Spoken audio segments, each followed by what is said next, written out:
Colleagues, good morning. Welcome to our special briefing. Today we will share detailed information about the crash of the Ilyushin Il-20 airplane of the Russian airspace forces off the Syrian coast on September the 17th.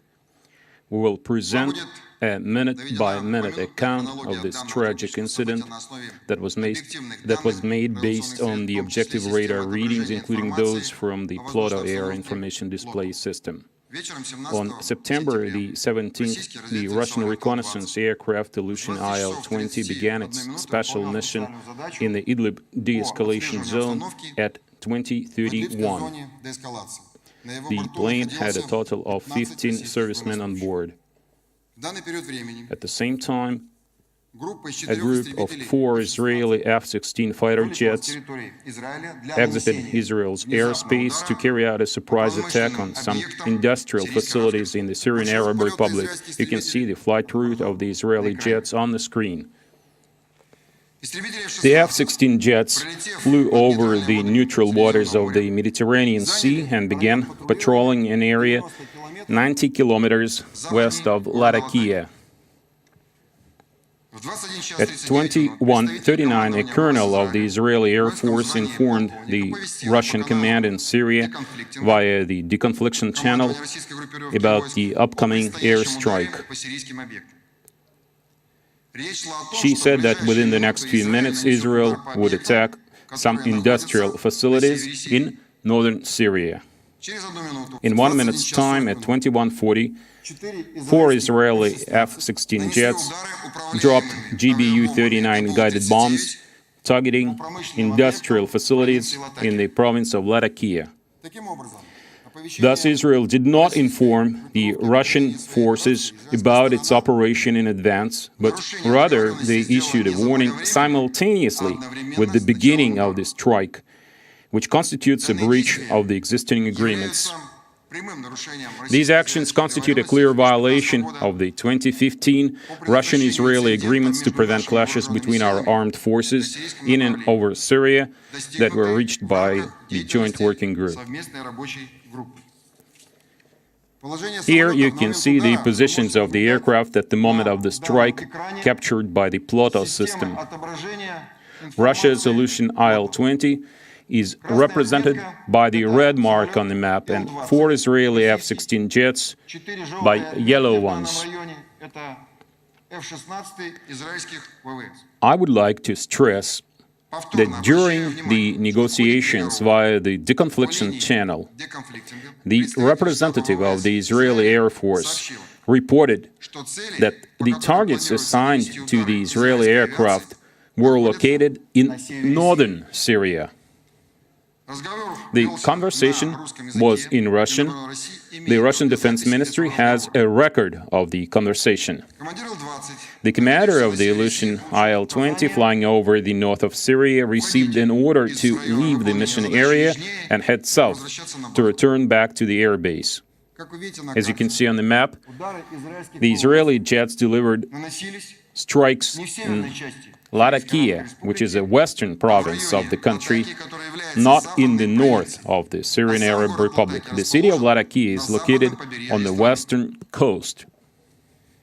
The misleading information provided by the Israeli officer about the area of strikes did not allow the Russian Il-20 airplane to move timely to a safe area.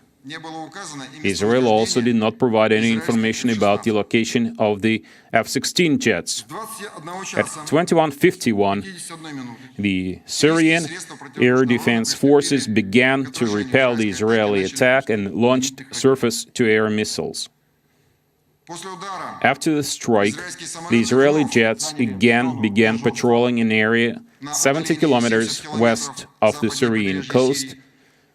They deployed electronic countermeasures and were probably preparing for another strike. At 21:59, one of the Israeli jets started maneuvering towards the Syrian coast, approaching the Ilyushin Il-20 that was making its approach for landing.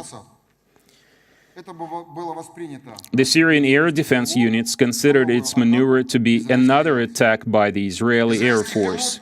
The Israeli pilot certainly knew that the Aleutian Il-20 has a much larger radar cross-section than F-16, and because of that, the Russian aircraft would be the preferred target for a surface-to-air missile. Moreover, the Israeli military also knew that Russia and Syria use different friend of foe systems. And because of that, Syrian radars were likely to identify an Aleutian Il-20 as a group of Israeli jets. At this time, the Aleutian Il-20 made a maneuver for final approach towards the Hmeimim air base and crossed paths with the fire trajectory of the Syrian air defense systems, targeting the Israeli jets. I would like to put special emphasis on the fact that the Israeli jets saw the Russian Aleutian Il-20 and used it as a shield against the surface-to-air missiles, while they carried on maneuvering in the region. At 22:03, a Syrian surface-to-air missile engaged the largest and closest target, which was the Aleutian Il-20. The commander reported the aircraft on fire and began emergency descent. At 22:07, the Russian Aleutian Il-20 reconnaissance airplane disappeared from radars. At the same time, as you can see, the Israeli jets continued to stay in this area, patrolling the airspace until 22:40. At 22:29, an officer of the Russian command in Syria reported to an officer at the Israeli Air Force command post that the Russian Aleutian Il-20 aircraft was in distress. He said, "We demand that the Israeli aircraft leave the area as we need to engage our rescue teams." An Israeli lieutenant replied that he had received the information and would forward it to the command. At 22:40, the Israeli F-16 jets left the area.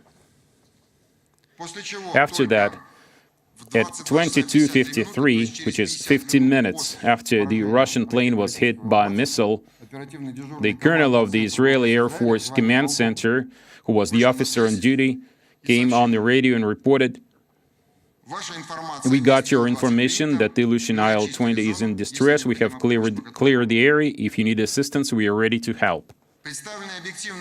The presented objective data indicates that the actions of the Israeli fighter pilots, which led to the loss of life of 15 Russian servicemen, either lacked professionalism or were an act of criminal negligence, to say the least.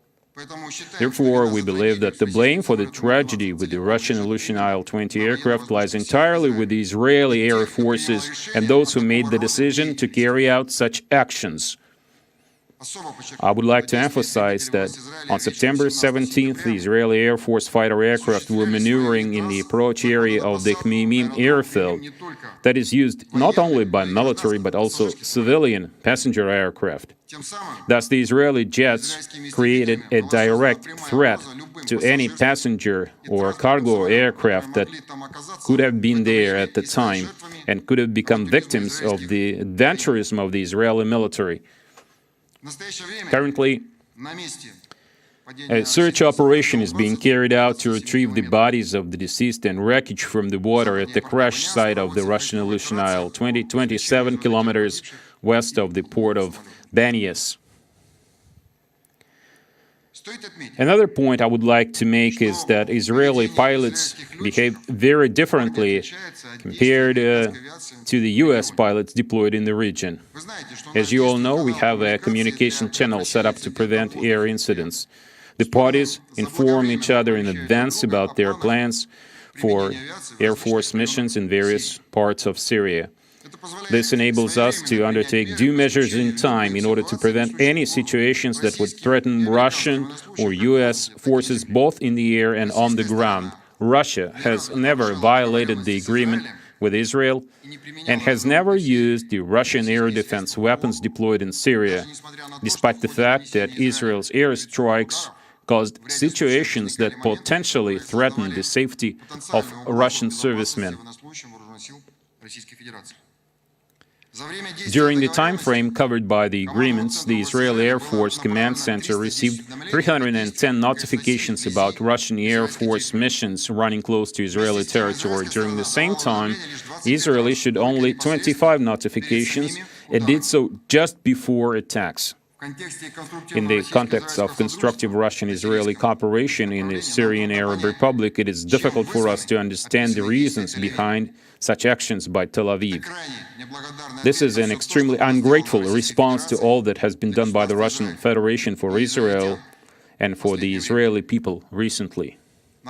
I would like to remind you that as a result of the operation conducted in the southwestern de-escalation zone in Syria by government troops supported by Russian airspace forces, this summer the UN peacekeeping contingent was able to resume its work on the border between Syria and Israel in the Golan Heights, in accordance with the UN Security Council Resolution 350, adopted in 1974.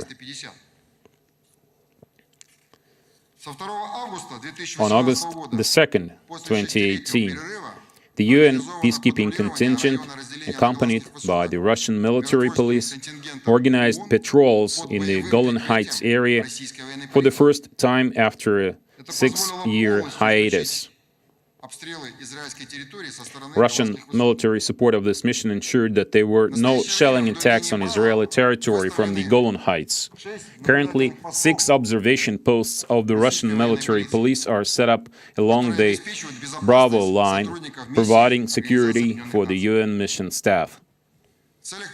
In order to prevent missile strikes from Iran-backed formations, Israel requested to settle the situation in the area adjacent to the Golan Heights, where Iran-backed formations deploy heavy weapons. Russia consulted with Iran, and Tehran said that it did not consider it right to aggravate the situation in the area and had no aggressive intentions against Israel. As a result, with the assistance of the Russian forces, all Iran-backed formations with heavy weapons were withdrawn from the Golan Heights to a safe distance from Israel, more than 140 kilometers to the east of Syria. A total of 1,050 personnel, 25 multi-rocket launch systems and tactical missiles, as well as 145 pieces of other munitions and military hardware were withdrawn from the area. At the request of Israel, the Russian command in Syria repeatedly assured Israel that no sensitive munitions and equipment shipped from Russia to Syria will end up in the possession of a third party. Israel has repeatedly stressed the importance of the work carried out by the Russian Ministry of Defense in this area and expressed gratitude to Russian specialists.